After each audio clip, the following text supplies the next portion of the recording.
If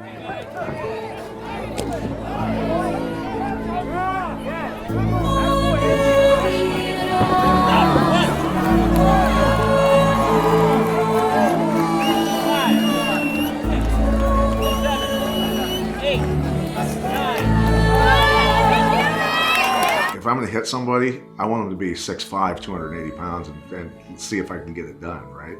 I think it started out, to make my mom smile, with my two brothers having committed suicide, and, she just was depressed, you know what I mean? So I think it was like, I was on a mission then, I wasn't destined to be a guy that was, just bartending and doing other things, right? There was something bigger for me, and I knew that. The moment I realized that I could absorb massive amounts of pain and not be affected by it psychologically was the last time he beat me.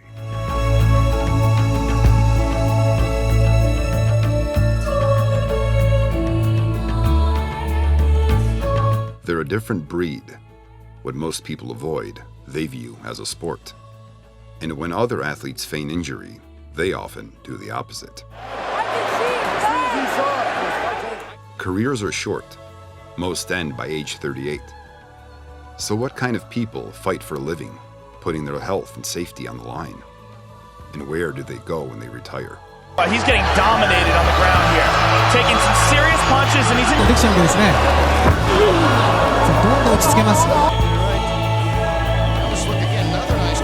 Yeah, that one with Chemo was just unbelievable.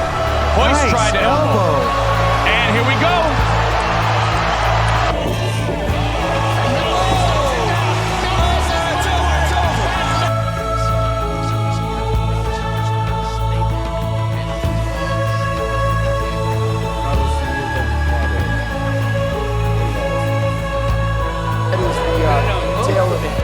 Ladies and gentlemen, it's been an honor and privilege to announce this event, man, and working with Pat. Pat, you look good out there tonight, man. You look good. Into the fifth and final round. While Japan has been promoting female fighters since the mid-1990s, it took the UFC nearly 20 years to sign their first female fighter. I'm going to connect around his wrist, elbow to elbow. I fall back down, and then I'm going to get the tap here. Today, female fighters are the fastest growing faction, with promotion companies such as Invicta solely representing women. My mindset about competition, I think, is a little bit different sometimes than some of my peers here, because since I found it for myself, for self-defense, I only compete to try and make sure that I'm actually learning things. So I compete to test myself, and I'm not really in a rush to compete, and I'm not really worried about being famous or getting a big fight, but I do enjoy competing. I mean, men being fighters is not a shocking thing. Since the dawn of time, men fight, right? So we have this new age group of women that are coming in and they're like trailblazers. Obviously the Ronda Rouseys and the Misha Tates and the Cyborgs, they led the way, but now you're having a whole generation of women that are growing up thinking that, wait a second, could I be a fighter as a career, as that's my role in this society? Women bring adversity to the sport of mixed martial arts. If you've ever watched a women's mixed martial arts fight, the women fight the entire time. They give it absolutely everything that they have. If you've watched men fight, sometimes you'll see men give up in the middle of a fight. I've never witnessed a girl give up in the middle of a fight. Your right leg.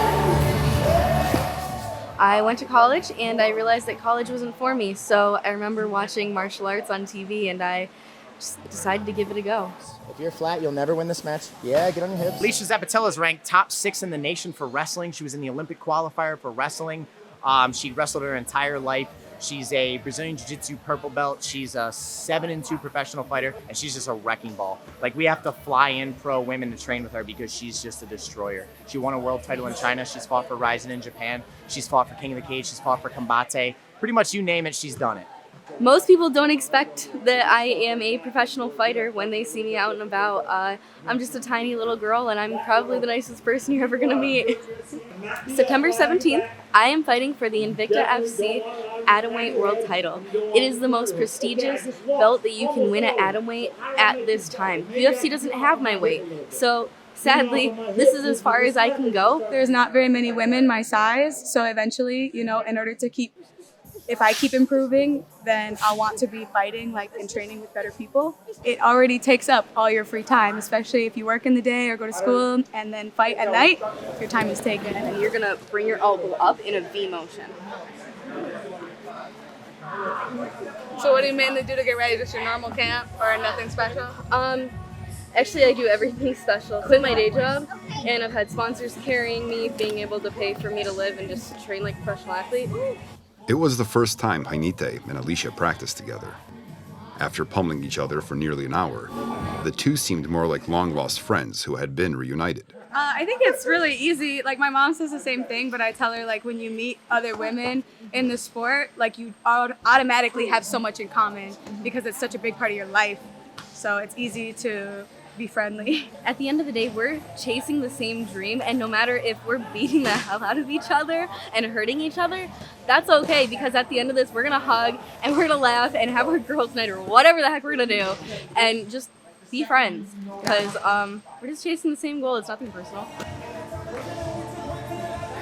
I guess top, yeah. I grew up wrestling at a time when girls weren't allowed to wrestle. I was literally 5 years old, and boys' dads would tell them to go out there and hurt her, show her that girls aren't supposed to wrestle, and get her out of the sport. But 9 times out of 10, they left the mat crying, because that was my goal, because they thought I wasn't supposed to be on the mat. I wanted to prove the opposite to them. I was a professional fighter first. I'm a professional boxer, professional MMA fighter, but I knew that there has to be something bigger. So you need to take being a professional fighter and being a brand very seriously and do your best, but you also have to build yourself in many other ways. A lot of fighters put all their eggs in one basket and they don't build up their skill set outside of on the mats, and then they have a very rough time after fighting. I've been doing this for 20 years.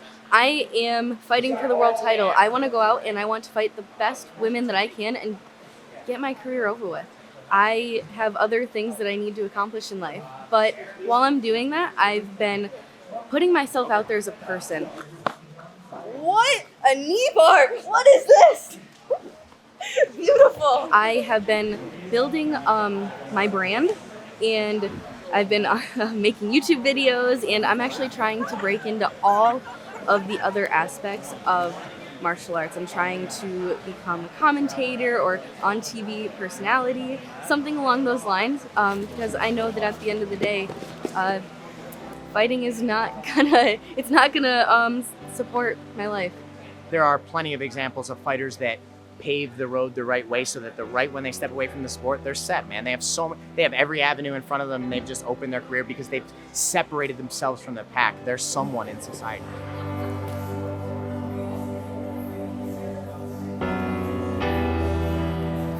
While Alesha heads off to her upcoming championship bout, Brooke Mayo continues training in her garage during the COVID lockdown. Coming off a 2-fight losing streak, she's determined to return with a win. Obviously, getting punched in the face in front of a lot of people, it's not the most comfortable thing, but I think like I was mentally prepared for the hard stuff.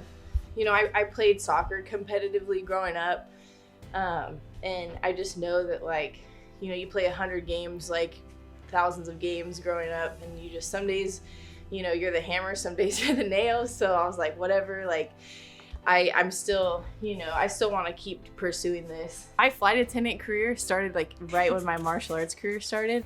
I graduated college, I was coaching soccer, and I was just starting to dabble in jiu-jitsu and MMA, and I had a parent of a kid I coached. He was like, hey, do you want another job? And I said, yeah, I'd love another job. I always need another job in California. so you can come work for my airline. I was like, awesome. So when I was a white belt, that was like my first year as a flight attendant. So my friends like joke with me. They're like, you're living this rock and roll lifestyle. You know, you're fighting one day, and then the next day I'd be on the plane, you know, serving people. So that's kind of how that worked out. Like, I knocked a girl out with a head kick, and then the next day, like, I'm just in the briefing room, like sitting there in my flight attendant uniform. They're like, didn't I just see? I'm like, yeah, it's fine. They're like, I look good, right? Like, all I hear, go get the money. So I go get it. Hate means I do something right. So I'ma let him. Yeah, I'ma let him. Yeah, I'ma let him. Hit the nail on the head. Yeah, I'ma let him. I just kind of like started late.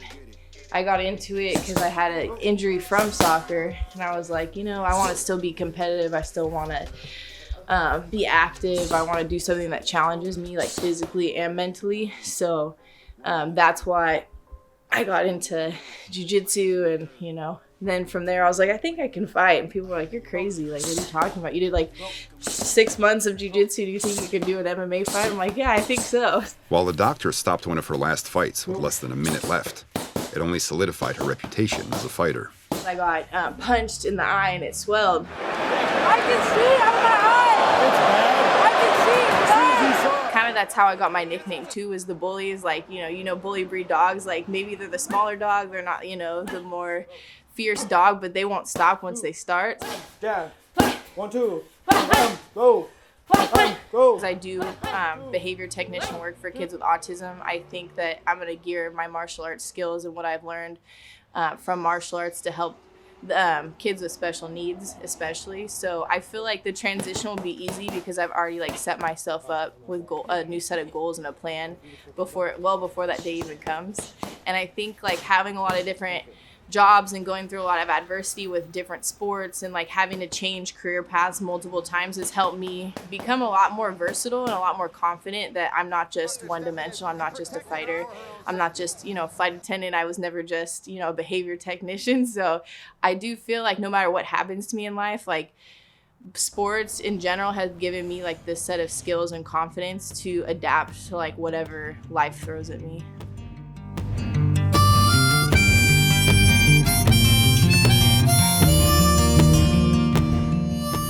After her first fight in the UFC, Miranda Maverick took a break from school and returned home to a 750-acre ranch in Missouri. I think it's what became, the base for why I'm a fighter, pretty much. I grew up with family. It's still a big value for me, coming back with family, living on a farm. Kind of raised me to have this weird strength that no other people have. They talk about country boy strength, country girl strength, and I think that's true. And we wrestle a lot in my family and just roughhouse a lot compared to other families. And so that by the time I got into sports and stuff, I already knew I was pretty athletically gifted and also very strong compared to other females, especially. That's for the bulls. We've got pelleted feed for the young ones. And so when MMA became available and I started Brazilian Jiu-Jitsu at a young age, based off of a self-defense that my dad had taught me just from watching the UFC and being a very protective father, he of course wanted me to have some ground of defense. When she got, the age of about 2-3 weeks old, I was wrestling with her. I was just physical with her. Her and I played. I threw her on beanbags. I was constantly being told, you're going to hurt her, you're going to hurt her, you're going to hurt her. And I kind of knew her limits all along. Throwing her around, there's a video of me grabbing her by the ankles and swinging her around and slamming her on the sofa. And in my mind, I did it oh so gentle. And I would probably be put in jail for that right now. My dad's my favorite person. He's my rock, and he's the one who's kind of formed the family into what we are and created everything we have with, of course, the help of my other parents. My jiu-jitsu is top notch. I have beat every woman and child in my house. All of us together can take him now. You see that spot right over there? That's where I kicked one of the kids' butts. And that spot over there, I whipped another one. My victories lay all out through here.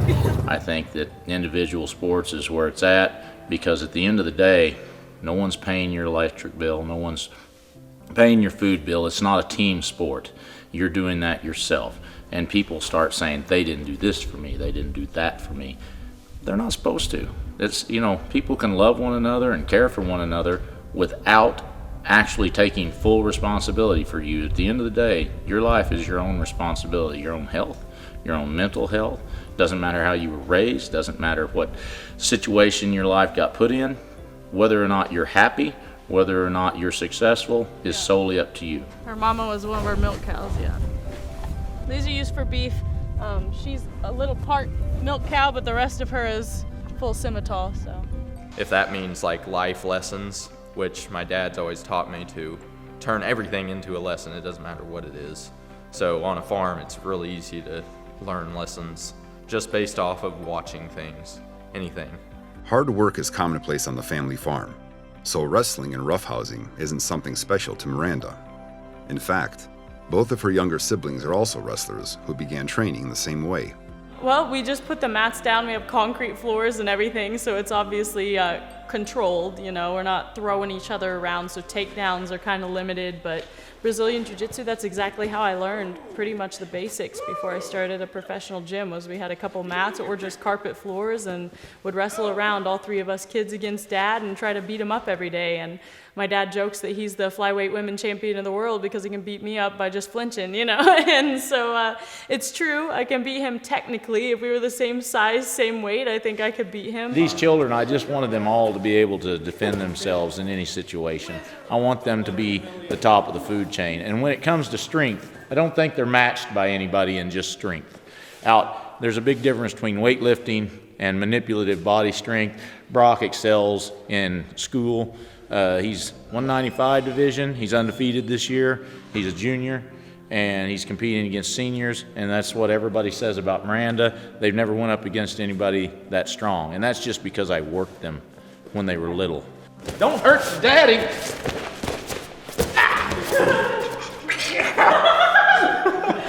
This is not going to go well. Family that plays together stays together. We play together all the time, and a lot of people in school are like, your sister's famous and stuff, and a part of me is like, I wish I was famous, but at the same time, not really, because I'm not that talkative or anything. I'm kind of the shy girl that doesn't talk to that many people. So that's it. Whenever I see her on the TV, I'm happy for her and just proud. Would never guessed it when I was little that my sister would be in the UFC, but that's how that goes. My brother Brock is a freak of nature. Everybody asks me, and he's just super freakishly strong for his age, but also just a handsome young man. He says that he's my big brother now, not my little brother, and I'd say it's pretty true in both attitude and build. The Maverick name is perhaps becoming as well known in the fight world as it is to the German Shepherd community. We specialize in extra-large, old-fashioned, straight-back German Shepherds, going back to more the way the original German Shepherd used to be. Females will get to 100 pounds, sometimes bigger, and the males get to about 150 pounds and sometimes bigger. They're very rare, they're very unique, they're very hard to find. I know because when I went to get a German Shepherd, it was very hard for me to find. Once I had them, I knew there was not a better dog in the world. I never let her win at anything, just kind of always defeating her, to where she finally started grappling with other people, and it was easy for her. I'm sorry, you're gonna do 110%. That's fine. We started with Brazilian Jiu-Jitsu. I started going to an official gym for it. Figured out I was pretty good at it, grew a passion for it within a couple weeks, and then the opportunity of MMA came around, and I dived into it head first. And it's just kind of all attached. You know, my dad is my corner, so that's part of the family. And then my brother and sister do wrestling. They trained with me a lot, especially when I was starting out as my partners when I would come home and not be going to the actual gym. And, you know, they've been on the whole journey with me. So family and fighting have been very tied together for me. Bro, come on, what are you doing now? Everybody's going against you. What? You're not getting to go against me alone. Is that what's happening? A parent doesn't get 10 chances before they get to run with it. So with Miranda, she was my first. She came to me at the age of 2, doing her ABCs. She was able to do monkey bars, climbing hand over hand at the age of 3, and then would climb backwards with a 20-pound backpack on that weighed more than her because I kept adding more to it. And I was marveled. Well, when you go tell somebody, you know, it's just another dad bragging on his daughter. So at what point does it become special, or was it just special to you? Yeah, I've never had any formal training, to be honest with you. I've been down to her gym, and her coach, black belt, schooled me real easily in jiu-jitsu. But like I said, I'm the best in this house. I did start out as that small town girl, you know, like even within my family, none of my parents have like a college education or anything like that. And so at a young age, it was very instilled in me that education would be important, especially as a female. I wasn't trying to go into manual labor or anything like that. I wasn't trying to be running the farm, which is probably more what my brother will go into. I wanted to go more the businessy route. And to do that, I knew I needed education, and I focused on it, and I found out I was really good at academics as I grew up. And so I just went for it, went for my dreams, and got my undergrad very quickly within 3 years, and I think I was 20 when I graduated. And then now I'm 23 and working towards my PhD in industrial psychology at Old Dominion University in Virginia. And I had applied for a few places based on where gyms were, which was interesting. I actually went and traveled to any grad schools I was interested in. If they didn't have a good gym near them, I didn't apply. Yeah, You know, I said hi. I love coming back and just rolling around with everybody, but now everybody got to where my brother can beat me up, my dad can beat me up, and now Skylar's making a run for it, so. You know, we really live a miracle life. You live one, I live one, and we owe it to God, because this life is yet but a stepping stone. It's just one more goal in the eternal life, and Miranda's, everything's goal-oriented with her fighting.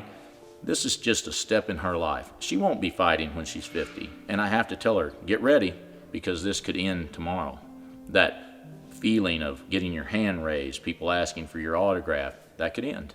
It could stop, and you have to mentally be ready. So many people in fighting get to the top, and right before they hit the top, something pulls them back, whether it be losses, whether it be an injury, and they can't mentally deal with it.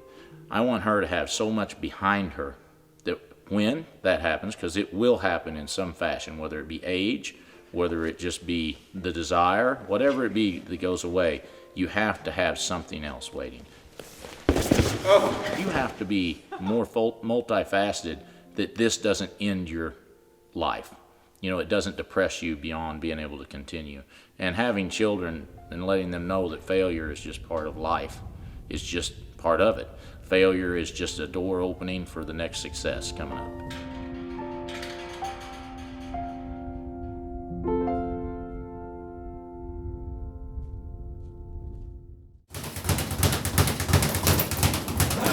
Coming out with a win in his last bare-knuckle fight just a few days earlier, Jay Fish is already back in training.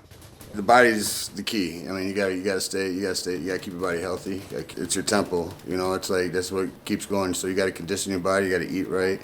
You gotta train it right. It's everything. You're setting up the elbow to the hand to target. You know, basic geometry. You want a straight line. So if we can train to hits direct in, that's the best point of contact for the knuckle. Making time. You know, I got a life too. You know, I got the kids, I got the girl. I got, you know, a job. You know, it's time. That's the hardest part about it, man. Just getting in here. I haven't seen this fight in a long time. His girlfriend Jackie accompanied him during his last fight. So I don't understand how, like, you can have that big of a weight difference. It was really nerve-wracking because as a nurse, it's like you kind of have to separate yourself, which was difficult for me. I know that bare knuckle boxing is pretty intense and you can get pretty hurt. So, of course, you know, your loved ones, you want to always kind of protect them. And so, you know, when he goes out into the ring, it's, you know, it's nerve-wracking.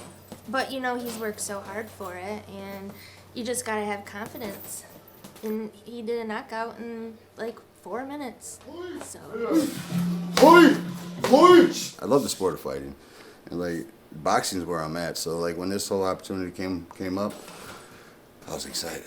You know, it's different from that MMA stuff because, like, MMA, you got to learn about the ground and all this stuff, and I'm more just hands. I love just throwing my hands. This sport is not for playing around. There's a lot of talented boxers that I think would have a real hard time with this because there's no play. You can't just play with your jab. Everything you do has to be with intent. Jay Fish he's like a natural born killer. You know what I mean? He's just meant for this. I've had the privilege of cornering for him for MMA. It's his element. Yeah, I was just shocked when I saw him moving around. Looked like a young man again. Moving around that ring. Never seen him so light, so quick, and so confident. You know what I mean? So that's what I think it brings here. Is this is his game. You know, it's his game. One of my workout partners, he was trying to get away today, a little unwilling because he knows the onslaught of punishment he's about to receive. Dan the Beast Severn is one of only a few people with over 100 professional MMA fights. After suffering financial hardship, he entered the sport at an age where most fighters are getting ready to retire. In 2 weeks, I sold a home. I bought a home. This place. I bought a more expensive piece of property and stuff like that because of the salary I was supposed to be getting. I went to work, and at the end of the first week, I did not have a job. And this was in 1992. The United States was basically in a recession. I can't find the guy who hired me. He is MIA, missing in action. I end up talking to an attorney friend what's there for me to do? He goes, Dan, he goes, this is when the at-will clause had just come into effect. Companies can let you go at will. No reason whatsoever. Just simply, hey, we don't have work. You're gone. And he goes, you got no leg to stand upon. He goes, you need to sign up for unemployment. I go, how? I've never been unemployed in my entire life. I look at life as competition. And I think it carries over in almost every aspect of my life.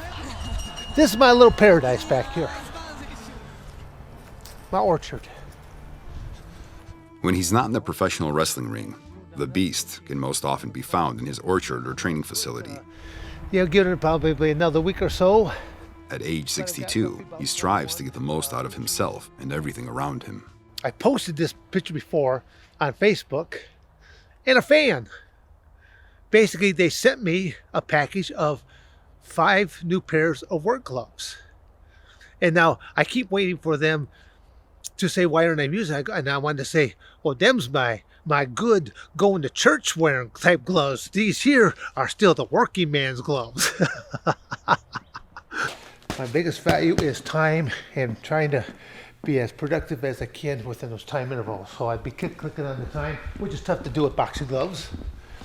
But then coming over here, and then my opponent come right back in and say, if you're not investing something into it, how do you expect to get something back out of it? We are all going to die. That's just the inevitability. But how many people have truly lived? The trunk of this apparatus, it's hard. And Dan Severn wants to know when his career comes to an end that the moneymaker is somewhat still intact, not having cauliflower ears. So normally I'd be wearing headgear, but just so I can speak a little bit better, I've got that off and I've got the mouthpiece on out. But straight in, I seen a flyer. Tough man contest. First prize, $1,000. I needed $1,000. Never been fighting my entire life. Didn't tell any family members, didn't tell my wife what I was off to do. I just went off. Now I had people laughing at me because at this tough man contest, I mean, it's a bunch of ham and eggers. It's a bunch of beer drinking, beer brawling, whatever type of people right there. Very, very, very little finesse, if I can even use the word finesse whatsoever. But these guys are wearing, athletic shorts, t-shirts, tank tops, things of that nature. And I think it's 16-ounce gloves, boxing gloves. And here I am. I show up wearing a pair of amateur wrestling shoes and an amateur wrestling singlet. Now my hair is a lot darker, a little bit longer. I look like John L. Sullivan. I don't even know how to hold my hands. I'm holding my hands like this. I look like the John L. Sullivan out there. People are laughing at me as they see me just entering the ring because I'm wearing an amateur wrestling singlet. I look like something from the past that just walked into modern era. These are throwing dummies, and then the workout number 3 is the heavy bag. These are my 3 most reliable workout partners. Wall-mounted spring-loaded dummy, the throwing dummy, and heavy bag. They're always on time, and they never complain. There's 2 weight classes in Tough Man. I think it was like 190 pounds and under, and anything over. Well, that comes anything over that's a big range there. It really would suck if you weighed 195 and all of a sudden you got to go against a 300+ pounder, of which my first match was against a 300+ pounder. And we were actually the competition was taking place inside of a professional wrestling ring. I had already experienced a professional wrestling ring, so I understood how a professional wrestling ring works. I got this big old behemoth. He just starts throwing these big haymakers at me. I'm backing on him, and I just basically rushed him, not knowing what I'm doing. I basically hit him in the chest with my gloves. I got him going backwards, backpedaling, and we're about to hit these ropes, knowing that this is going to be called the rubber band effect. We're going to go, and then I'm going to feel weight coming into me, and I go, the moment I feel weight coming into me, I'm going to launch him in belly to belly. And literally, I grab him, I launch him. Crowd explodes. Because now they see this 300+ pounder flying through the air. He hits canvas. He about tears off half of his face, and the process right there. Crowd's going crazy right now. I'm thinking I'm about to be disqualified. You got Art Dorr. He's the creator of Tough Man. He looks like Wolfman Jack. He's like the MC that night. He's in a suit and he's again looking like the Del Secchi man, Wolfman Jack. He grabs the microphone. He hears the crowd going crazy. He looks right up at me and goes, "Well, throw him again." I mean, game on. Okay, I can do this because I wasn't. They're throwing punches and I'm like blocking, and then I'm just wrestling. I'm getting underhooks. I'm bumping them so as they put a hand down to catch the balance, it's kind of like hammer fist, clubbing like this, clubbing this way. I look like a barbarian. Someday when you drive back, you come back here, there'll be other people that'll be leading my training facility. And they're going to see this old guy out there with his cane and walking around there. And you're like, "Hey, you kids, get out over there," and stuff like that. And then they'll look at each other. They're like, "Who's that?" Word has it, he used to be somebody. I grew up on a farm. So in the morning, you had to take care of the animals, take care of your chores before you got taken care of. And you better do that before you have to make it a half mile down the road to get to the bus stop. And the hard part, the morning part was easy. The hard part is nighttime is you still have to, "Son, do you like to eat?" "Oh yeah, I like to eat." So do the animals. Twice a day, morning and night when they come home. And so, how late is night? Okay, I mean, most people just come back home from school around that 3:30, 4 o'clock.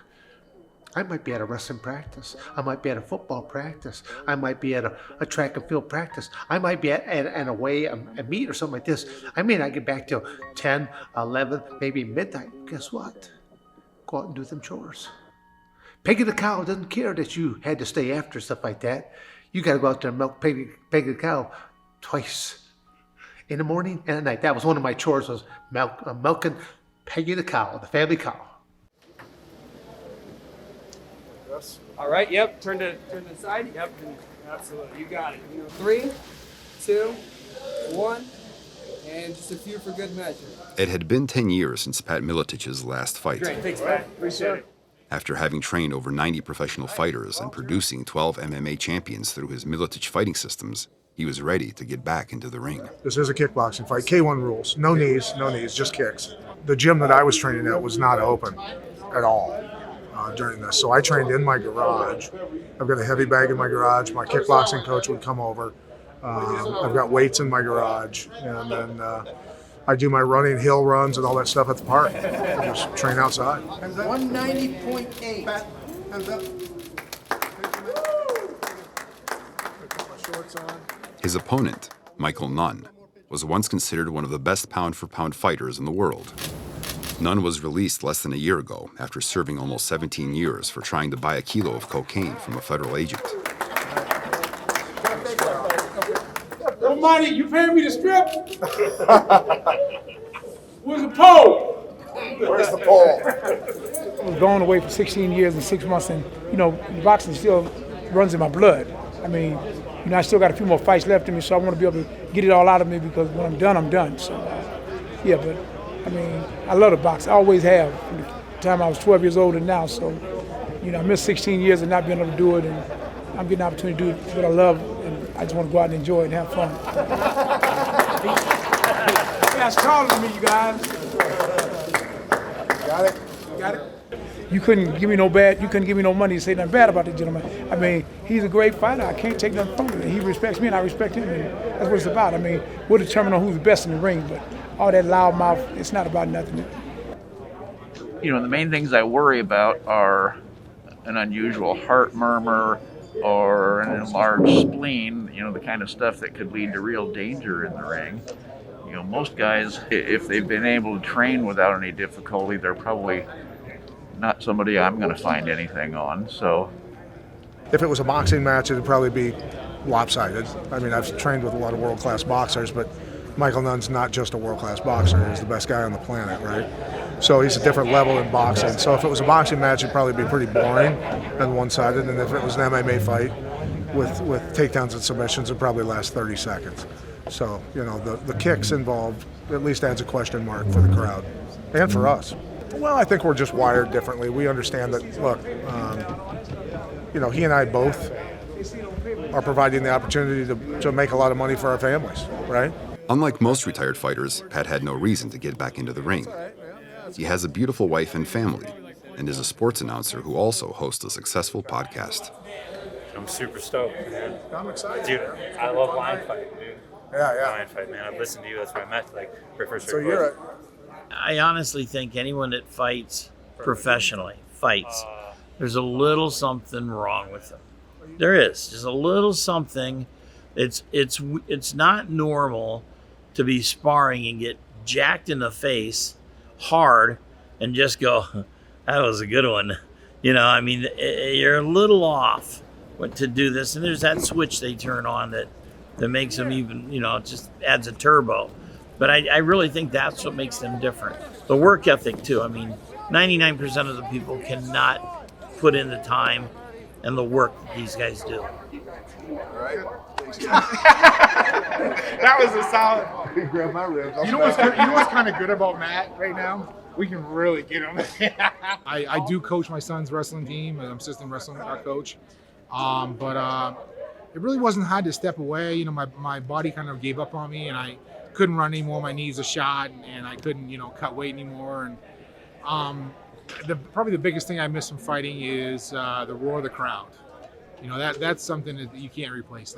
That walkout and the roar of the crowd and stuff. But no, I'm happy with where I am. I'm getting married and have a farm, have a hunting show on the Sportsman Channel. So things are good for me right now. Oh, forever ago, yeah. Stand off her ass, man. Bareknuckle Boxers approached me. Maybe I'll do 1 or 2 fights with them or something. But I can't do MMA anymore. My body won't let me. You know, I want to stand up and punch someone. Everybody needs to get punched in the face at least once in their life, so they know what it feels like. You know, this day and age, you have a lot of internet bullying, and guys want to talk shit on Twitter and stuff like that don't know you. Say that in my face and see what happens, dude. It ain't gonna work out well for you. It's super hard for me because I'm a full-time police officer. I have been for 30 years, and I was a police officer at that time, and it was hard to train, and we trained hard because we didn't know any different. And you know, everybody knows the Miletich style is kind of Dan Gable-ish. It's go hard or go home, and we trained hard, and we beat the crap out of each other because we didn't know any different. That's how it was. And it was hard on the body. It was hard to go to work and have any energy left and not be beat up. It's sad to watch people that, like, all they have in their life is fighting. Yeah, they hang on to it maybe longer than they should. The love of the sport is one thing, but if all you have in your life to give you some positivity is winning a fight, then it's an unfortunate position to put yourself in. You know, I've got a lot of friends. I love training. I love teaching. I love working with new people and watching them grow. I mean, that's as rewarding to me as winning a fight myself. You know, training somebody and then cornering them and watching them go fight is possibly better than winning a fight myself. So you never want to stop competing. The only thing that really basically sends you into retirement is when you physically can't do it anymore. I think every competitor will tell you the same thing. If you're still winning, they don't want to stop. And as soon as you lose, you think, well, I just want one more win and then I'll go out. But that's really what it boils down to, is when your body can't support it anymore. Your brain always wants to, your emotions always want to compete. That never goes away till the day you die. But sooner or later, your body can't do it anymore. Your podcast partner. Jeff. Pat came from nothing. If he said it before, if he didn't have MMA, he would have ended up killed in a bar fight or in prison for killing someone else in a bar fight. He, most of his fighting was on the street. That's where he prepared. And he was just, he had a tough childhood, a couple of brothers dead and stuff like that. And that's what fueled him. And Michael didn't grow up with anything. Same thing. He got up to where he's making $1 million a fight. And when I was sports editor, Michael, he would buy stuff for the kids, the poor kids in inner city. He'd buy like 100 hot dogs and 100 hamburgers, and he'd feed all these kids. And I was the sports editor, and I said, Michael, I'm going to put this in paper. And he goes, nah. He goes, I'm not a politician. He goes, I do this because I want to do it, not because I want someone to pat me on the back. And I've always admired him for that. Well, I said, this is my last fight. Let me go out last. And they're like, too bad, Pat. I don't care. That's no big deal. Drinking Hurricanes. And then I bet him he couldn't drink one in, 20 seconds or 10 seconds? He drank it in like 8. And there's like, how many shots of liquor in those? I don't know. Like 12 shots of liquor. 7 or 7. So anyway, we decided to have a guzzling contest then, and it's lukewarm beer. And this is way later in the night. We're on down there in New Orleans in the, what do they call that? The quarter, Strip. French Quarter. Yeah. And so we do this guzzling contest with warm beer, and right when it hit my gut, I went, no, that's not staying. And I walked outside and I literally projectile vomited beer and hurricane. And it was pink because it was a hurricane. And it shot way across the road because I was walking away from the crowd. And I turned around to look at them and went, oof. And so then I just wiped off my mouth and we just kept walking. And then I went, oh, my teeth are missing. So I had 2 missing teeth right here. So I ran back and I found my flipper and I poured beer on it and rinsed it off and threw it back in. It just went on. Walking Pat out one last time was longtime friend and Miletich Fighting Systems stablemate Matt Hughes. Pat walked him out for his first UFC fight over 20 years ago. Happy to have you here, brother. Matt Hughes is considered to be one of the best welterweights in MMA history. You're welcome. Have a good day. The 2-time UFC champion grew up on a farm in Illinois, and when he wasn't beating legends such as Royce Gracie, he could most often be found getting his trucks or other toys stuck and unstuck in the mud. Matt retired with all of his faculties intact to a comfortable country life. Then one day, as he left to work, a train going 60 miles an hour hit his truck. He spent the next 19 days in a coma, recovering from an accident that almost killed him. Today, the UFC legend still has his work ethic that carries him as he relearns to walk and speak. If these green-eyed blues would lighten up, if my nature would shake this wicked spell, if this midnight sky would brighten up, if my ears could hear a voice saying, all will be well, then all is well, all is well. I once was found, now again I'm lost. On merciless waves I am tossed. I would tell you of His grace and how it was I fell, but some tales are just too dark to tell.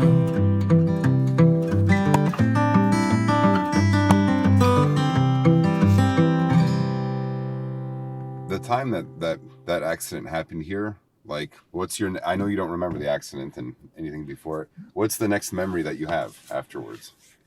The first memory afterwards? Because you were in a coma for 19 days, right? 19 days. That's just ungodly. I did brush my teeth for 19 days. I guess someone in the hospital did, but my first memory is looking at my hospital room across the street. They were doing some construction, so that's kind of entertaining. At least I can work, but at least I could watch people work. And then did you immediately know, like, who your wife was? No. This girl kept taking me out for lunch, and I couldn't talk really, but I could type, so I do this, and that gave me your phone so I could type. I said, who are you? And she stopped coming in front of me and said, I'm your wife. Let me see your driver's license. And sure enough, it was Hughes. I just had no memory. Did some things eventually come back memory-wise? They did. I remember the wedding day. Doctors that we've met that have seen his MRI have told us he was not ever supposed to wake up. He was never supposed to come out of locked-in syndrome. He should have died or been in a vegetative state for life. And that's really incredible, that there's no medical explanation for him being able to walk, talk, eat, drive, tell a joke, remember a joke that he told 20 years ago. So I think we will still see more and more and more. We just have to give it time. My big thing is, at the end of the day, the more dirt that goes down the drain in the shower, the harder I work. That's perfect.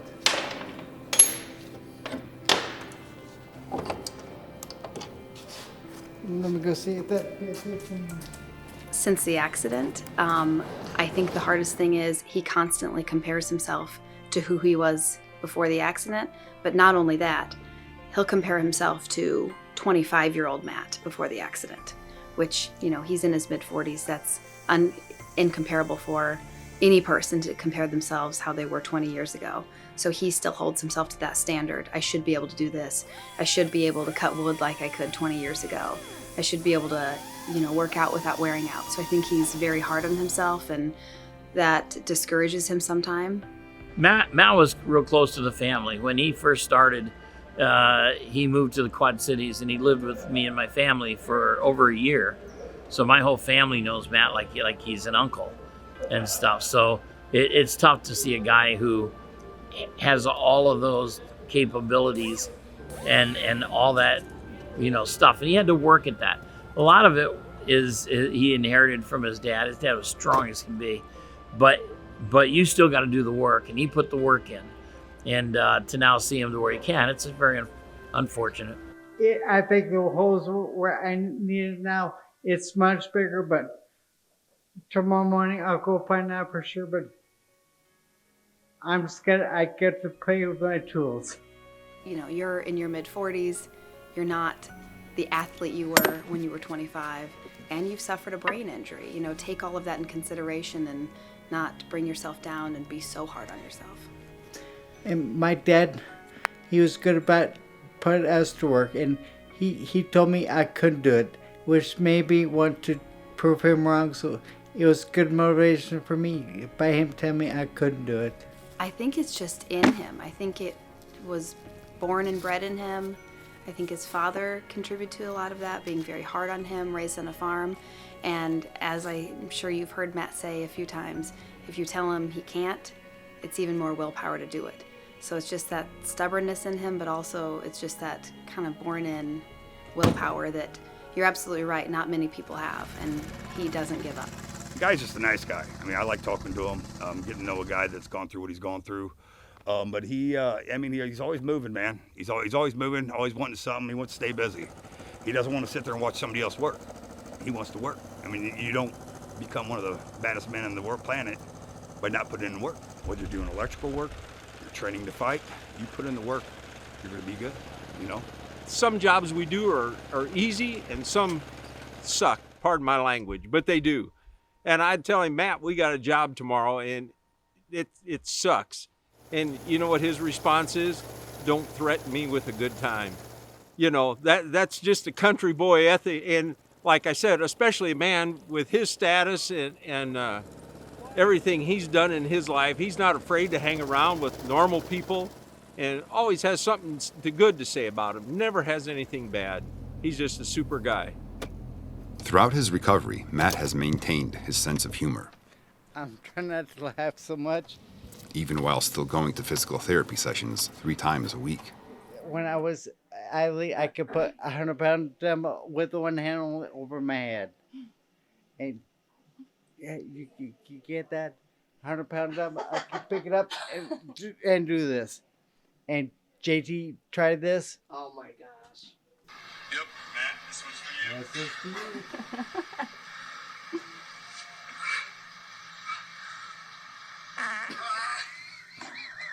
We really love Matt. He brings a lot of joy, happiness, always is making us laugh. You definitely don't know what he's going to be saying next because he does not have a filter. What a pussy. Yeah. If you're negative and you don't like Matt for some reason, you need to really get to know him as a person because he is really a great guy. Okay. And he is so good with kids. He's very good with kids. I love watching that interaction. This is what I'm talking about. You This can is- razz him a little bit. Here's the no filter part that we were talking Yeah. about. The best thing is, I have the best excuse that I sit by a train. Like, I was so shocked when I met him on how just fun and sweet. Like, I mean, he brings us gum every single day because he knows we love gum. If he finds there's something we like, he's gonna make sure he takes care of it. I was most shocked about just how good of a person he was. Because, you know, you see the things on the internet and, you know, everyone reads it. I was just so shocked on how great of a person he is. Yeah. So he always likes to do stairs. We try and do some core work with him. Strengthening exercises, really anything to get him to engage the muscles of this left hip over here. I just don't like put my ass to him. I just don't trust him. I'll stand on this end. Like the first week Matt came, he showed up on time. Actually, he shows up early every time he comes here. He usually tries to beat me. We sometimes bet on it, but I usually lose. And the first week Matt came, he showed up on time. The next week he was like 20, 30 minutes late. I'm like, where the heck is Hughes at? I'm getting ready to call him, and all of a sudden he's racing in the door, and he comes out, he goes, sorry, I was late. I got stuck in a ditch. And I'm like, oh, I got to hear this story now. Look, I couldn't do this where this shit before. No, when he first started doing this, he'd reach out good with his arm, but his leg would be like hiked up real high up in the air, and he had trouble straightening the leg out, getting it back, and holding his balance. So he's improved a lot. The accident rattled his brain, jostled around, and kind of just disrupted all those good, nice, fine connections that we all had. And so he's trying to rebuild those by doing the exercise, rebuilding those nerve connections to the muscle, and in conjunction with the stem cells is supposed to help it too. So we're just kind of adding a layer in. So he's doing the exercise and getting the stem cells, and the combination of the two is what's supposed to speed up that process, make it a little bit quicker. So let's go finish with the straight line walking, skip a box walking. He's determined and he works really hard. He does, yeah. He doesn't sit and mope, that's for sure. As soon as he gets out of here, he's looking, he's trying to do something else. Like, I always try. He wants to keep busy. He said what you read on the internet, and when people just say terrible things about him, you know, they don't see him as a person every day like we do, and it makes me angry that people are so judgmental against him. One thing about Matt. Old school. He's very handsy. He likes to grab a hold of things. So when I use the button to open the door, hold on. Is he misbehaving? He always. Me or him. She said JT. But I use the button to open the door all the time, and it pisses him off.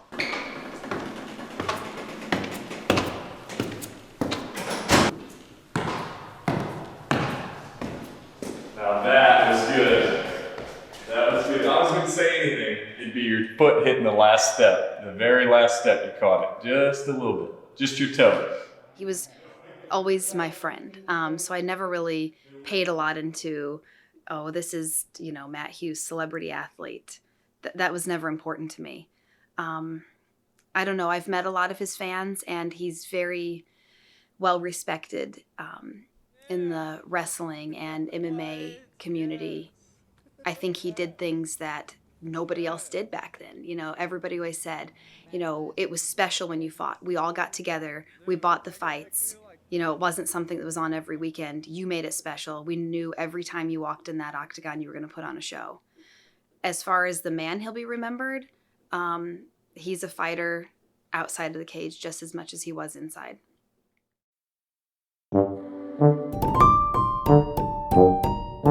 First date after months of talking on the phone because he wouldn't ask me out. And so we went on the first date. You were quite tall. I was nervous.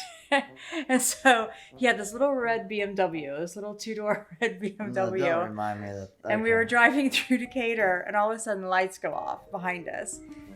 And he pulls over, and he looks at me. He's like, I might be going to jail. I have a warrant out for my arrest. It's my first date. So he goes to jail, and... But you can't say that without saying what it was for now. You gotta tell them what it was for. It was for a parking ticket. Outstanding. I think there were a bunch of them. But anyway, so he weren't going to jail There for it. wasn't a bunch of them. There was like 10 maybe, or 8. So anyway, yeah. He doesn't have enough money to bail him out of jail. I had $92 and you didn't have 8. It was 100. I had 92. It wasn't even that much. I think I didn't have like $2 or something. So You stuck me up there for a long time, too. So I'm out on the street asking people for money to try and put towards his bail. And I went out with him again. You got me out, didn't you? Lucky son of a bitch. No, you're blessed. You were blessed. You're blessed, huh? Obviously. Yeah, that's what I thought. We're such a douchebag couple. Do you remember when we used to make out in Lock, Stock, and Barrel? That wasn't me. That was you, of course it was. Oh, yeah, it was. We used to make out in Lock, Stock, and Barrel, and people would watch Lock, Stock, and Barrel in Decatur, Illinois. That was not me. The hell it wasn't. I'm not kidding you. I can't believe you don't remember that. You remember. You're You're just a little player hoe bag. No, you're just saying that because you're trying to be, because you have a memory like an elephant. I'm the one with the bad memory, but I do remember that one. Oh, it was.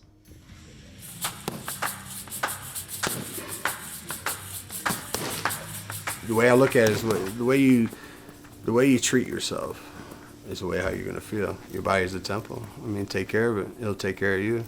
I feel young, you know. Not saying I feel 21 anymore. You know, I still wake up with my aches and pains. But I tell you what, like the last guy I fought, he was 33 years old. I mean, if you look at the tail of the tapes, you look like this young kid's gonna come in and take me out. You know, it's about how you take care of yourself, about how you practice. I mean, it's just the way of life. You eat your greens. You know, when he does do his weight cut, you know, I eat healthy like he does. So, you know, I will eat salads and protein, chicken, veggies, salad. But, you know, sometimes it's just, it's hard. You know, it's very important to, you know, have good nutrition, drink lots of water, especially in his kind of sport, because that's what the body needs to keep it going. I mean, I was always privileged with the hand speed. I mean, like I said, it could be genes or whatnot, but you know, practicing, you know, keeping your hands up.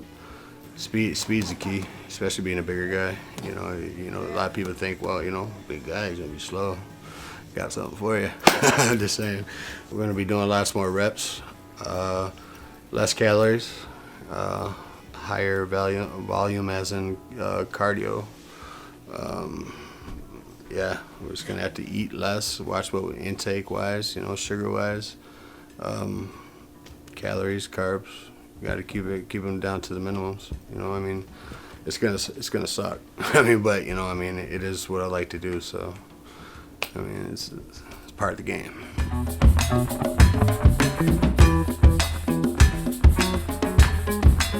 I'm sorry, Mom and Dad, but we are a special type family. They are a special We type really are. I don't know, man, but I was in college, and this before I had my lovely wife, of course. Anyway. This would have been another red flag, by the way. Well, I mean, we were just going out being college kids and doing what college kids do and going to nightclubs and being promiscuous. How did you guys end up getting crabs from him? Oh, don't tell me. Oh, shit. And, man, me and my friend caught the crabs, man, from these two girls. And he came home from college, and he must have, I don't know what he did. He got him in the laundry, or got him in the... Gross. But anyway, her and I both, and I said, son of a bitch, where'd these things come from? You know, I didn't accuse her, she didn't accuse me, because I knew we weren't doing anything. And then he fesses up, oh, God, I got crab. I said, son of a bitch. Mother? What are you doing with my bloomers? Well,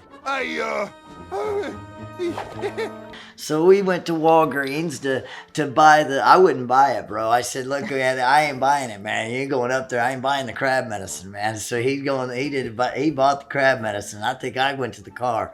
But, so. I bet he did give his mom crabs. Oh, no, he did not. But he didn't go. How I gave my mom and dad the crabs was. David, too? My mom and dad both. I didn't know David had him. Dave had them. So Donna. But I can just hear your dad. It was not funny. I'll never forget the phone call, I'll tell you that much. He says, Jason, he said, I got a bone to pick with you. I said, what's up, Dad? He goes, well, I'm going to put it to you like this. He says, me and your mother got the damn crabs, and I know I'm not cheating on her, and I'm pretty damn sure she ain't cheating on me, and there was only one little bastard that could have gave them to us, and that's you, when you came home and did your laundry in the house. And I said, what are you talking about? He said, oh, you know damn good and well what I'm talking about. Don't give me that shit, and I'll eat. That's him. But I'm like, Dad, I'm so sorry. I start telling him the story. He says, well, I think you need to get your ass home and to apologize to your mother. So, oh my God, it was horrible, man. It was horrific. But, that's a horrible story to tell. Oh my God. He has a friend who does favors. So this was in my, just please tell him it was long. This was many, many years ago. The favor was to move and I did not know. Took my Miata, got the miles turned back on the Miata. God. So I'm driving my Miata into work, and I remember exactly what I had on. I had on this cute little suit, a little scarf, my heels and everything, and lights come in the parking lot. Lights are following us throughout our relationship. And I get arrested in my parking lot on a Monday morning. Man. And taken to jail. But because the title was in your name, I guess. It was your, that was it. But that guy, anyway. I didn't even, So anyway. But, and you and called. this guy, this bald, what was he? What'd you tell that cop? He just kept chomping his gum. Like he was right in my ear and he kept chomping his gum. I told him to quit chomping his gum in my ear. You're savage. But I had to go in a cell and everything. Like I had to go in a cell. Did you call me? Did I get you? I tried to call you. You wouldn't answer. And I'm like almost crying at this point. Like I'm this like good little, I do everything that I'm supposed to do. I do everything right. And I'm in jail over this numbnuts. And so I had to call his dad to come get me. And I'm crying. I'm like, David, I'm in jail. And the inmate lady next to me is like, oh, honey, it'll be okay. So they wouldn't let me wear my shoes. It's like, Yeah, that jail up there is no fun, is it? You know what? We were actually engaged at that time. We were engaged when you got me thrown in jail. So maybe that's why we got married, because I didn't want to call off the wedding. We already had deposits down. He did go to your mother's. He did go to her mother's work and try to convince her mother for her not to marry me. Yeah. Yeah. I know. Yeah. And my mom called me up. She goes, Jason, or she goes, Shelly, this man came to my work, and she's like a police officer. She was really like. God bless her. Just innocent. And she's just like, I hope you're not marrying a crook. That's what she said. I'm like, Mom, you know the half of it.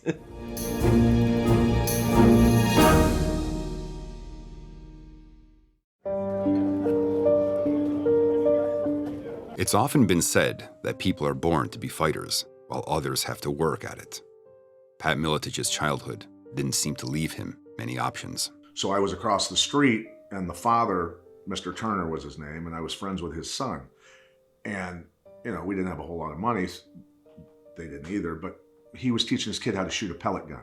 And they had a target at one end of the fence, and we were at the other end of the fence behind the house, but we were sticking out where my dad could see us between the houses. And it was me holding a gun. Well, the father is standing against the back of their house, so my dad can't even see the father who's monitoring us and teaching us, right?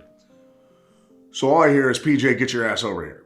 So I hand the kid the gun and say, go running home. And he goes, get in the bedroom, freaking pull your pants down, grab your ankles. And I go, but Dad, Mr. Turner was right there. He was teaching us. I'm trying to explain. He goes, I don't give a shit. So he beat me and beat me and beat me. But I told myself before he started, I said, this time I'm not crying. I think I was like 7. I go, nope, not this time. And when he finished, I just remember turning around, pulling my pants up and looking him right in the eye and just going, you're not fucking getting the satisfaction this time, dude. We're done. Like, we're done. That's it. So I think, I have to thank him now, right? Something at that point snapped in my head where I'm like, I can take a shitload of abuse. Like, that shit doesn't bother me, right? Like, I can deal with it. I can block it out. I never beat my kids. Never beat my kids. Never beat my wife. Never did any of that shit because it was so heinous to me to see it as a kid, right? There was no logic to it. There was no reason for it. I had a couple German Shepherds when I was really little, and they lived for like 12, 13 years. So all through, almost from elementary all the way through high school pretty much. I trained those dogs from the time I was a little kid. I could take those German Shepherds without leashes anywhere I wanted. Literally, I mean, I could be 10 years old or 18 years old, and I could walk anywhere and those dogs would stay right next to me. They wouldn't chase other dogs. They wouldn't go after squirrels. I just had them very well trained, right? A neighbor poisoned my male German Shepherd and killed him. I was giving him CPR with my mother, and we brought him back 4 different times. He'd stretch out and quit breathing, and I'd pump his heart. My mom's giving him, you know, mouth to muzzle through his nose.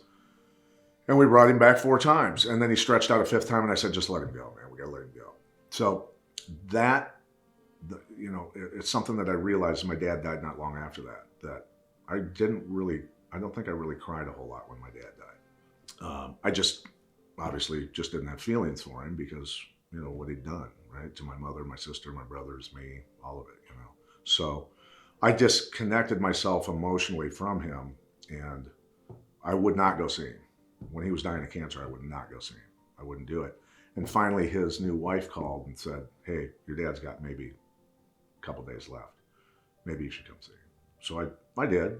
I said goodbye, you know, but I wasn't really that emotional. You know, I just looked at him and just went, that's a shitty way to go, but I don't know. Maybe it's the right way to go for you. I don't know. You know, after my oldest brother was killed, which, I mean, the guy was my hero. I mean, he quit school at 16, moved out at 16. You know, I was 6 at the time. He was 10 years older than me. After a fight with my dad. My dad was kind of an abusive drunk. So what ended up happening is my brother, it's amazing, at 16, moves in with a 32-year-old gorgeous blonde.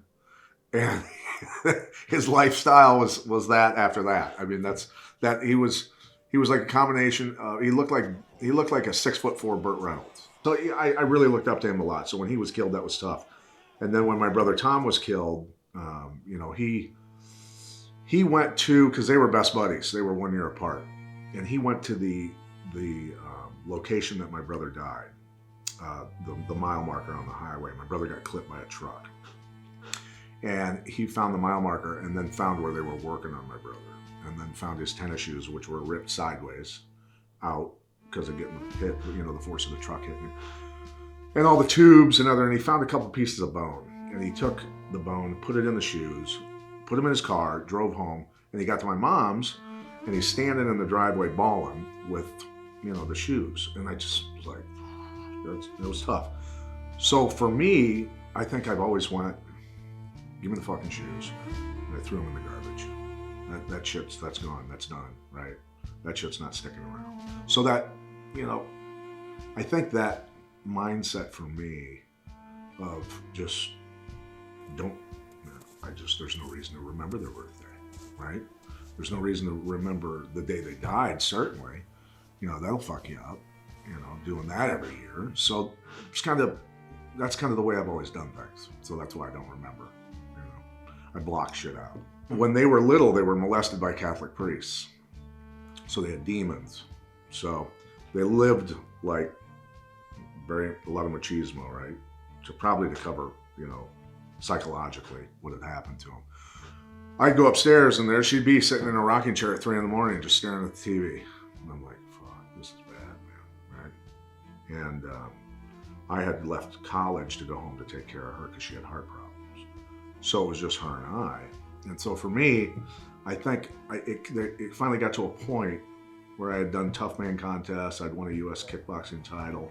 I was doing the MMA stuff, starting to train in it, doing the jiu-jitsu and stuff, and I had, you know, a lot of martial arts backgrounds. And I just sat there in the basement one day and went, nah, I gotta do something big, man. I gotta do something huge. So this is it. Total commitment. You know.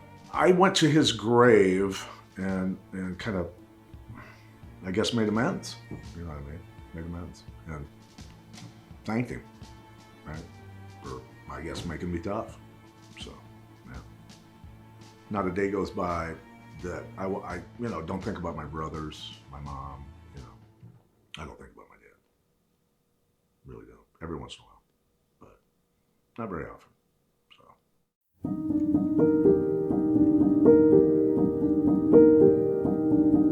Both Jason and his brother were so small in their childhood that doctors recommended a new treatment involving human growth hormone, some of which came from cadavers in Eastern Europe. Somewhere along the line, we had them tested, and they were going to test out at being 5 foot, what, 2 or 3? Yeah, about 5 foot and 5'4". I think Jason was Jesus Christ, who wants to be that small?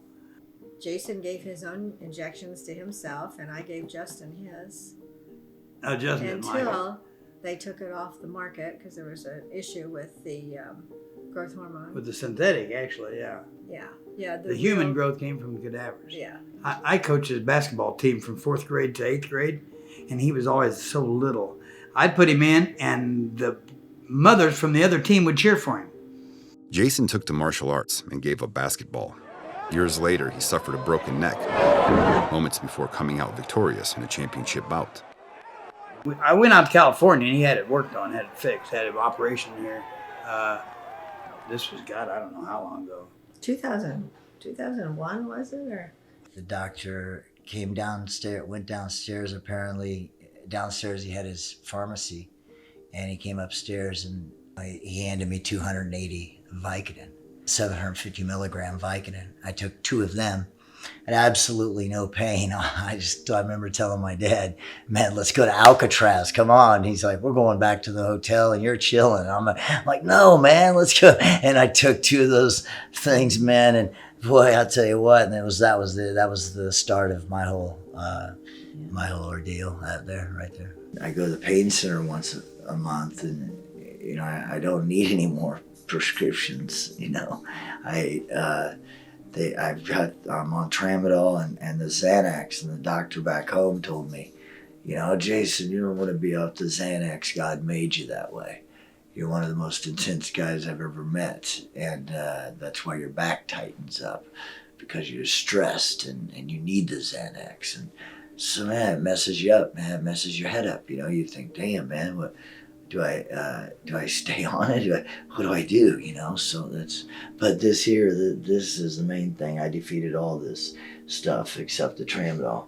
When you're involved in all this stuff, chasing that high from the first time after I broke my neck that I was handed 280 750 Vicodins. That's what started it all in 2001 right there. That's what started it all. I didn't even know what a Vicodin was. Over the course of the years, with the doctors prescribing so many different prescriptions to me, I think that no doubt that I was definitely taking it to also numb emotional pain too, for sure. Yeah, absolutely. His demeanor changed.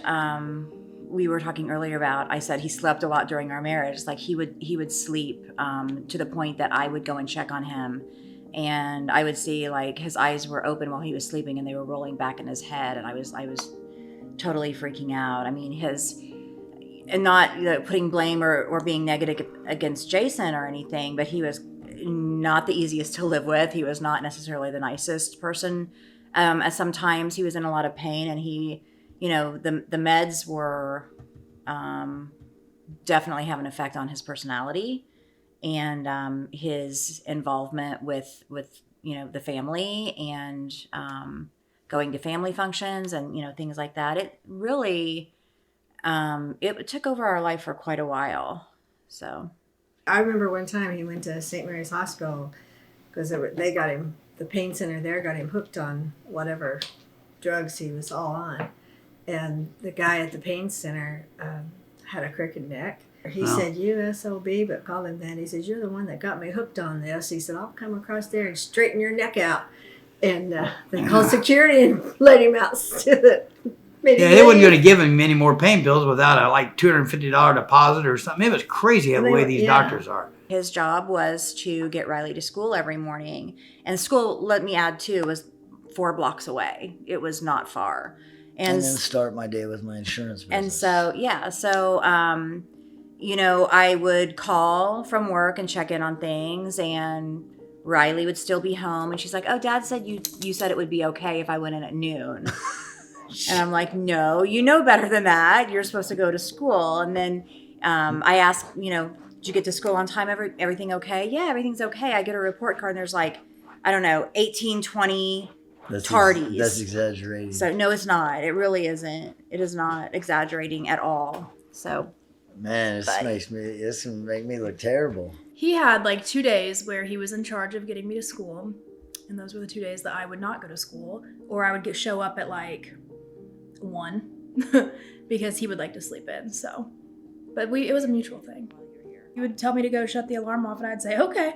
And so we would both snooze it. And then I would wake up and I'd be like, Dad, I think I have to get, like, you have to tell the office or something.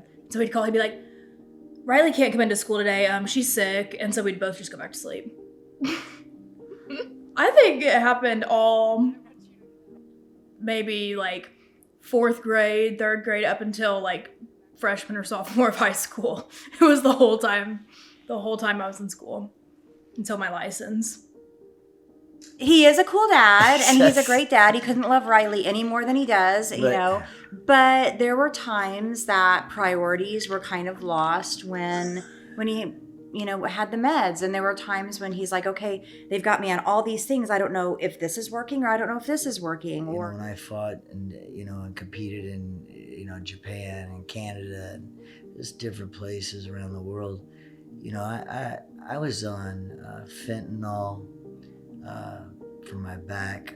I was on fentanyl patches, morphine, Xanax, and Vicodin, fighting in a cage. At least. In the morning when I wake up, like right now, I'm in this very deep state of depression, like very dark.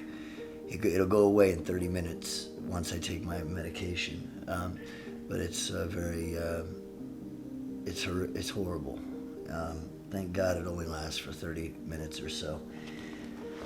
But I don't know, it's probably because I'm addicted to these, man, so tramadol. They were giving me 8 a day, and for years, and now they dropped it down to 6 a day. So I got that, and I've got I just got on this one. This actually is helping me, man. I told that doctor, I said, man, I'm this depression shit, man. And so he gave me Cymbalta.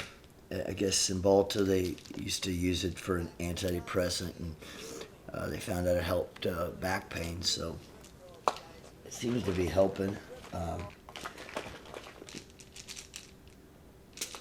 I don't really take these. It's the clonazepam at night. I don't take those. It's fucking crazy, dude.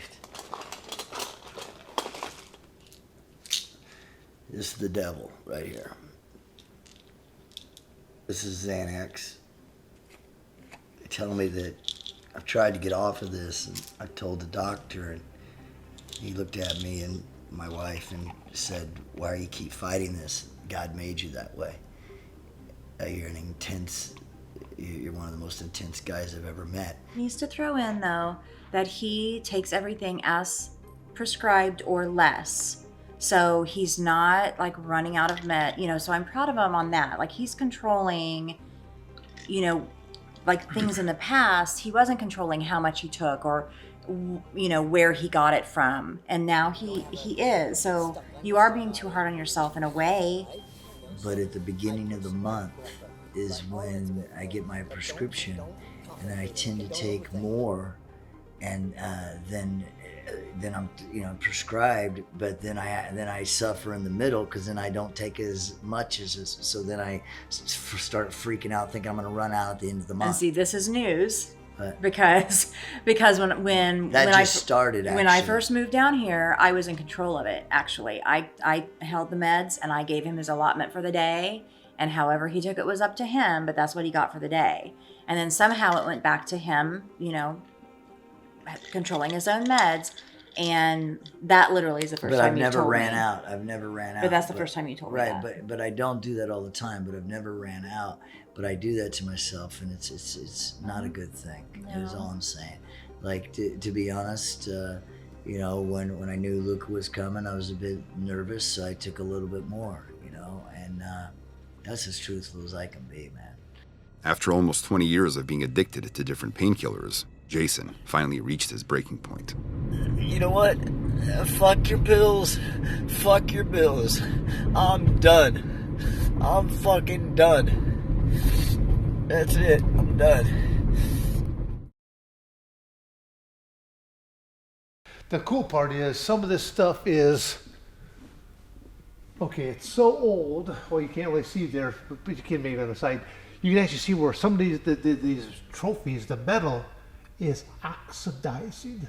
I'm one of 4 people that have over 100 cage fights in the world. I'm one of only 3 people that have over 100 victories in the world. Ironic part is, I faced the other 3. I defeated the other 3.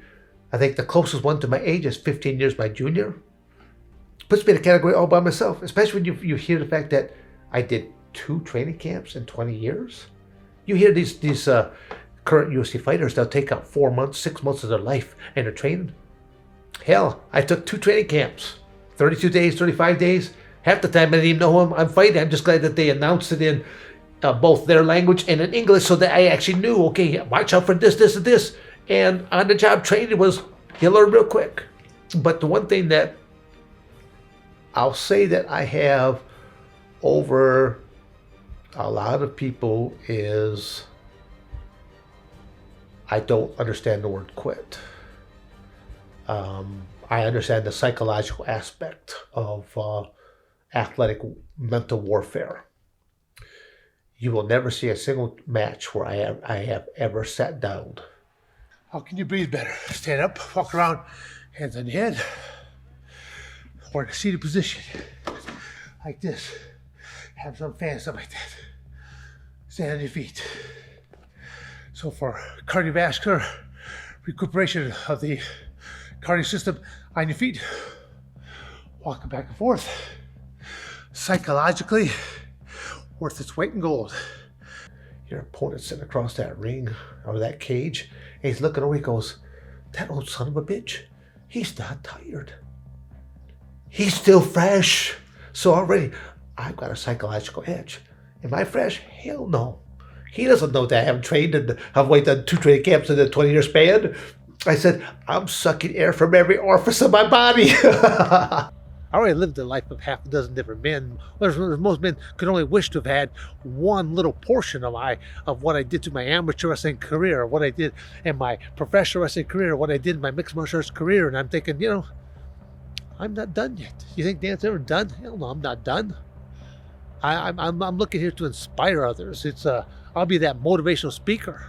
When you push away, as I push away, all this, I was like doing a 1-arm push-up, collapse. Pushing away, collapse. Come right back in. Onto knees. Push into him because, again, depending on where you are at on this cage wall, closer to the post, it's solid, unforgiving. Further out in the middle, a bounce factor. To where, as I bounce in, now I can drop back to my feet, lateral drop. To where professional wrestling, you want it to look like a great physical type match, but the reality is you should not be getting hurt. And yet, I've been hurt from that one match. Back then, you showed up to a press conference. Wasn't a weigh-in because there was no weight classes. Less than 24 hours before you're about to climb into a cage. Then they pull out a bingo ball machine. Has 8 balls. They have 8 names on it. Less than 24 hours. And now you're like, what does this guy do? Because you don't know who these guys are. You don't know what their athletic background is, things of that nature. So it's kind of like now you're scrambling to try to find out any kind of data whatsoever, knowing that you're going to climb this cage at unlimited time. There's no violations. I mean, even when it came to biting and to eye gouging, it was a big no-no. You could be fined, but didn't mean you couldn't do it.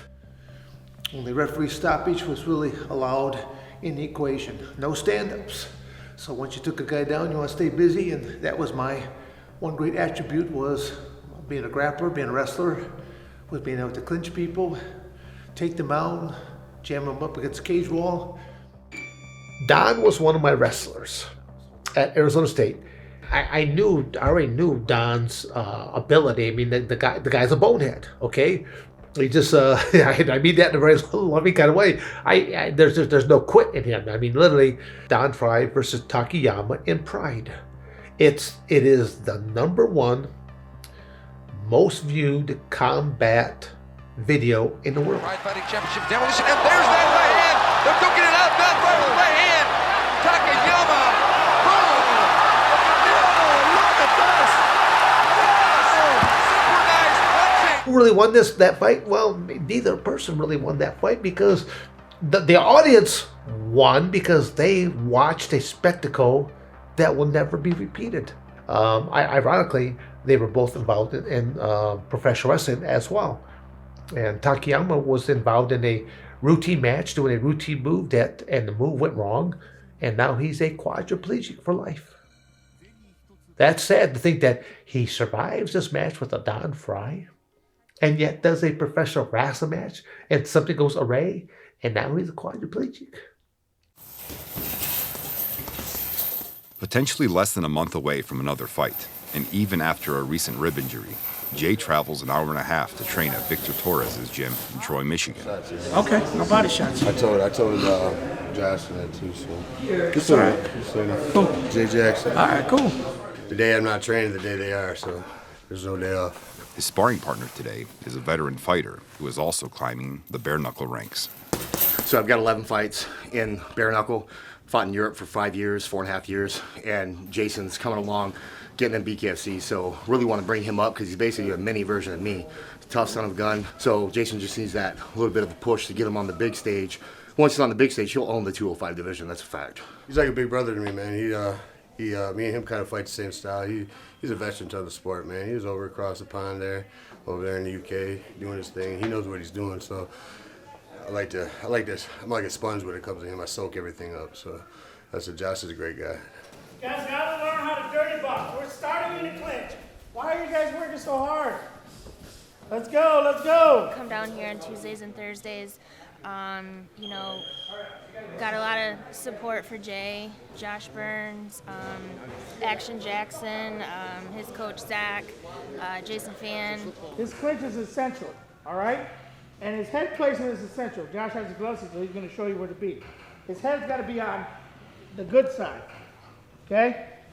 He's got to protect himself. Well, just doing a lot of inside clinch work for him because a lot of guys, unfortunately, try to still tie up with him, which is, in my opinion, is a mistake. But if they're going to, they're going to be taller, longer guys.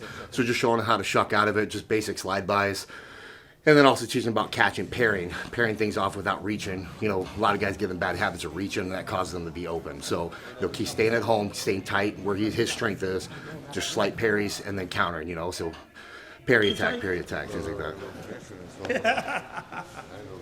I know. The elected officials only have the power that we choose to give them. Remember that. Since officially retiring from fighting, Pat now has over 900 clients taking black oxygen. The opportunity came through a phone call from an old friend. You know, it's got 60 times its carrying weight to remove heavy metals, toxins, and even viruses from your cells. I'm like, cool, all right, cool. Sounds good, antioxidant, all that sort of stuff. But he goes, it delivers up to 45% more oxygen at a cellular level. And I said, wait a minute, hold on, what'd you say? And he said, up to 45% more oxygen at a cellular level. So you can put it in your coffee, put it in water, put it in a juice, put it in a smoothie. But that's 60,000-year-old concentrated bog mud. That's the real deal right there. I said, is this backed by research? And he goes, 100%. I said, it's fucking game over. It's game over for endurance athletes. This is people using this stuff are going to break world records. And combat athletes are going to destroy people in the championship rounds when they put their foot on the gas, because with 45% more oxygen at a cellular level, if your muscles don't run out of oxygen, you don't start to burn sugar for energy in your muscles, and then you don't get any lactic acid, so your muscles never fatigue. And it also reduces all the inflammation out of your body. And I knew that because of an old product I was on that was 20% more oxygen. And that's what made me a world champion, because I have damaged respiratory system from black mold in my mom's house, living in the basement of that thing, right? I was the guy breathing through a straw all the time, my whole life. My wrestling coach going, dude, do you smoke cigarettes? No, coach, I don't. And back then, nobody knew about black mold, right? As far as testimonials, my brother on the 4th of July this year came to my house for a party. And he hadn't even been diagnosed yet, but I knew he had cancer because he was very skinny and very jaundiced, very yellow, and in a lot of pain. And his organs had swelled up, all kinds of stuff was going on. So I got him on it right away. And in 3 to 4 days, his organs had already started to go down. The pain was going away. He had already had blood tests done that showed everything in his blood was just way out of whack, very, very infected. His red cell, white cells, everything was messed up. So by the time he got to University of Iowa Hospital, his blood tests came back where he was already getting better. He was way, way better. And now he did some chemotherapy up there, but the doctors couldn't figure out why he had no bruising and no sores in his mouth from the chemo like all the other cancer patients. And he kept telling them, this is what I'm on, this is what I'm on, this is what I'm on. And in 3 months' time, they did blood tests. There's no cancer in his blood whatsoever. When Boss Rick got on it, he goes, this is what I've been looking for my whole life. And I finally found it. Yeah. So Del Preston stopped by today. The guy with cancer? Yeah. What did he say? That same kind of stuff that I got. Yeah. He said his energy level is through the roof. He says his legs were a little bit tender today because he went on a freaking 7-mile walk yesterday, power walk. Yeah. Out there in LeClaire. And he brought that bag back to me and he ordered another 2 bags. Good. And he says he's going to be going to Iowa City again. He says, but his blood's clean. I mean, his blood it's not clean, but his red blood cells are back in the normal range, and his white blood cells are back in the normal range. Already it's happening. Dude. So he's only been on, 2 weeks? Yeah. I mean, how long ago were we in Michigan? 3 weeks? Yeah. 3 weeks. Yeah. So he's getting healed from blastoid mantle cell lymphoma. He's on the rebound. He's happy as a clam too. He had blastoid mantle cell lymphoma, which is a very aggressive cancer, and it disappeared in 3 months. Now, I can't make medical claims. It's important that you put this in there, that this does not treat, cure, or prevent any diseases or sicknesses. But I've seen people where their rheumatoid arthritis is gone with blood tests, right, from doctors. A friend of mine who was in hospice with dying from liver failure and everything else from hepatitis C. In 2.5 months was back to work and got kicked out of hospice because all it's doing is putting the nutrients back in the body.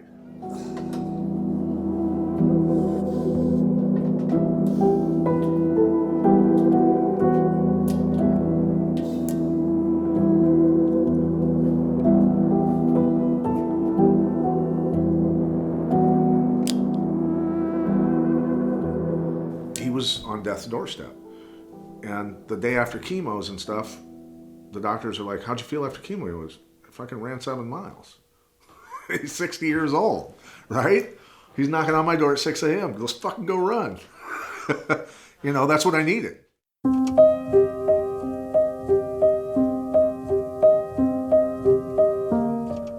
Following the accident, Matt was isolated for almost half a year. So I had not seen him probably about 5 or 6 months after the accident. And I didn't really know what to expect. I ran into him at an auction and he looked like a frail old man. He did not look like himself at all. Just a fraction of the man he used to be. And I walked up and tapped him on the shoulder and he looked up at me and looked away. And my heart just kind of sunk in my stomach because I knew he has no idea who I am. People had told me that his short-term memory had been severely impacted and he didn't know a lot of people that he knew before. And then within seconds, he turned his head and then we're both crying, and his family that was with him, they were tearing up, and it was a memory I won't ever forget. They trained me so hard. I should have locked-in syndrome. I shouldn't be walking and talking. A year ago, I worried about him all the time. He was like a child in a grown man's body. I worried about him the way I worry about my own siblings. My siblings and I are extremely close. We're all very protective of each other, and he is that for me. He was very depressed shortly after the accident, and suicide was something I was worried about then. Am I worried about it now? No. But when I don't hear from him for a while, it does surface on my brain. You know, I'm sometimes the person that's automatically assumes the worst, and my mind is wandering and I start panicking. At one point, Matt made headlines after a domestic violence allegation. She was talking about my son and said he couldn't come to our house for Christmas. So I reached over, I grabbed her wrist and said, my son will stay wherever I'm saying it. And that's all I did. I did nothing violent. And she filed a restraining order because I grabbed her wrist like that. That's when I moved out. And that's when my life changed so much. Losing his family was so hard on him. And would it have happened without the brain injury? Probably not. If it would, I don't think it would have happened that soon. Yes, he was difficult to get along with, but it just took more patience. I teach second grade, and I think that came in handy. I kind of laugh with my husband. There's not a whole lot of difference between a second grader and a grown man. You know, it's all on how you word things to get them to, you know, cooperate and do what you want to do. The evening he had to leave his house, I think the police told him, like, you know, you've got like 10 or 15 minutes and, you know, you need to leave your property. So, you know, I always ask somebody, if somebody would tell you that, what would you grab? And people will say, driver's license, passport, money, some clothes. So what goes through Matt Hughes's mind, like what the essentials are when you have 10 minutes where you leave your property is you take 3 jars of barbecue sauce, a jumbo jar of honey, a box of Cookie Crisp, some jeans, some underwear, and socks. And that's what he showed up with. So I took a picture of him. You know, it was an emotional night. He was very sad. You know, it was kind of one of those nights of he couldn't see the future. He thought he hit his lowest point with his train accident. This was the ultimate lowest point. So there was just like there wasn't a light at the end of the tunnel at that point. So I took a picture of him, you know, with all of his essentials. And I said, you know, someday we're going to laugh about this. Like, this will be funny someday. So that Christmas, my sister wrapped him up 10 to 12 boxes of Cookie Crisp, individually wrapped them. And he opened about 6 of them. He was like, is every one of these boxes Cookie Crisp? And he didn't open the rest of them. Like, it burnt himself out on Cookie Crisp. He actually can't stand the cereal now.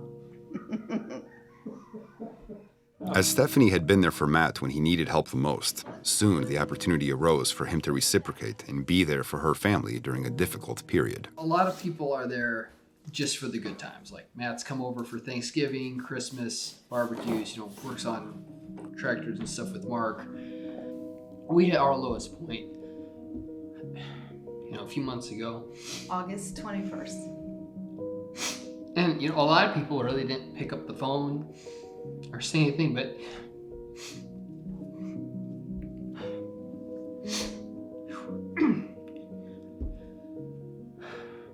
he came up in that hospital room and mourned with us.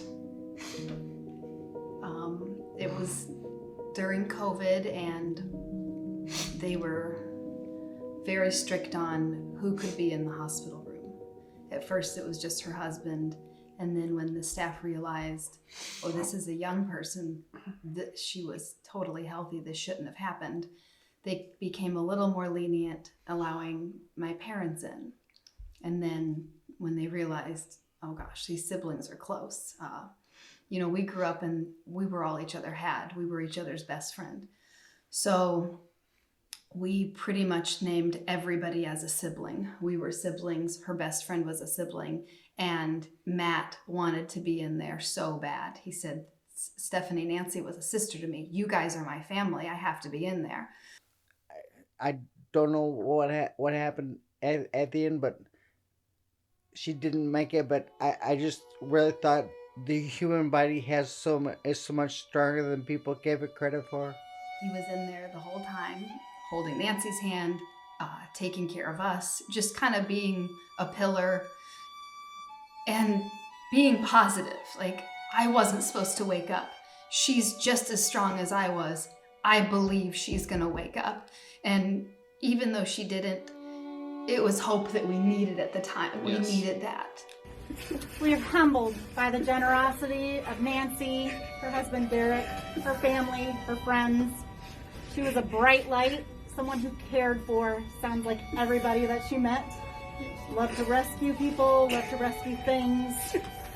She will be missed dearly by those who are here honoring her. But her legacy doesn't stop today. Her legacy continues in this final act of selflessness and heroism. On behalf of SLU Hospital, Mid-America Transplant, and the awaiting recipients and their families, we say thank you. Thank you, Nancy. Thank you to your family.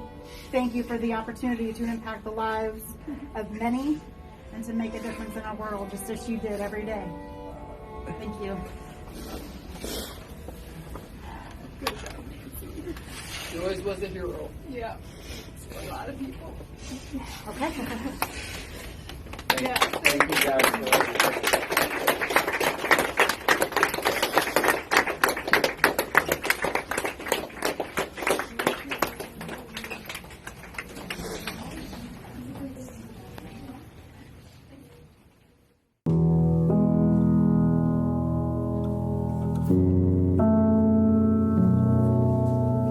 I set out in the beginning of this film to find out what kind of people are professional fighters and where do they go after retirement. Some are college dropouts while others are working on their PhD. Some of them would rather be on the farm while others feel just as comfortable in the limelight. Some have struggled with their addictions or endured years of abuse that toughened them into who they are. Some are just happy to regain their independence and freedom of mobility. Perhaps there is a fighter within each of us. Maybe they're not so different. Maybe they want the same things most of us are hoping for. I have really one serious goal. And it's not something you can go out and look for. It just has to happen. I want to fall in love and feel loved by some girl, because I don't know if I ever really had that.